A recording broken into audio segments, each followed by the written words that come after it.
नाज़रीन कराम, तस्करा करेंगे वेनेज़ुएला का, जहां पर आपने देखा कि गुज़श्ता दिनों ज़लज़ला आया और बड़ा हौलनाक 7.6 जो उसकी मोमेंट मैग्नीट्यूड स्केल पर उसकी शिद्दत रिकॉर्ड की गई थी और 2 हौलनाक ज़लज़ले थे और उसमें ख़दशा जो ज़ाहिर किया गया था हज़ारों अमवात का था और बहुत तबाही इसके नतीजे में मची। और आपने देखा कि उसके झटके फिर जापान में भी, कोलंबिया में भी, इधर उधर भी महसूस किए गए, अलग अलग ज़लज़ले वहाँ पर मुख्तलिफ टाइमिंग में। अब भी जब हम आपसे बात कर रहे हैं तो रेस्क्यू का अमल वहाँ पर जारी है, लेकिन तबाही, आप ये सोचें कि एक तो ज़लज़ले की गहराई कितनी होती है वो भी बड़ा मैटर करता है और डिस्ट्रक्शन जो है वो सबके सामने है। लेकिन अक़वाम मुत्तहिदा इस बारे में ये कह रहा है ख़ावर साहब कि बड़े इस मामले पे पूरी आलमी ताउन की ज़रूरत है।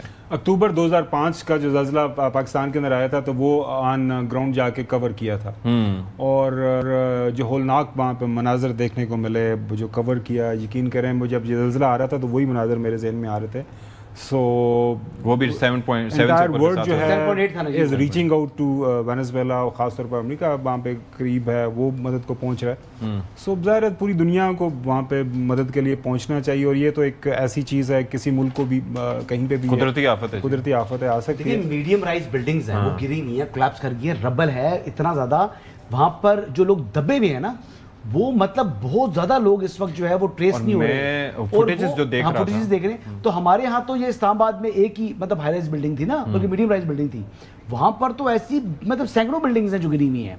तो ये इशू है कि उसमें से जब उतना बड़ा रबल ऊपर आ गया, मलबा आ गया, उसमें से लोगों को निकालना, चाहे आपके पास मशीनरी है, तमाम चीजें हैं, बट अल्लाह ताला रहम करे जी। हाँ जी। और ये तादाद चॉइस साहब, क्योंकि अब जो एस्टिमेट लगाए जा रहे हैं, कह रहे हैं कि ये जो हलाकतें हैं इनकी तादाद जो है वो लाख तक पहुंच सकती है, जिस तरह के लोग मलबे तले दबे हुए हैं।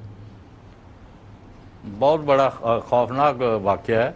तो अभी आज पाकिस्तान में जो बलूचिस्तान में 3 दफ़ा एक दिन में ज़लज़ले में,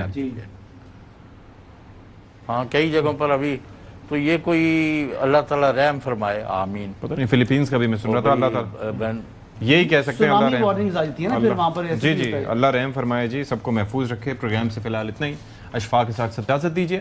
अल्लाह हाफिज़ व नासिर।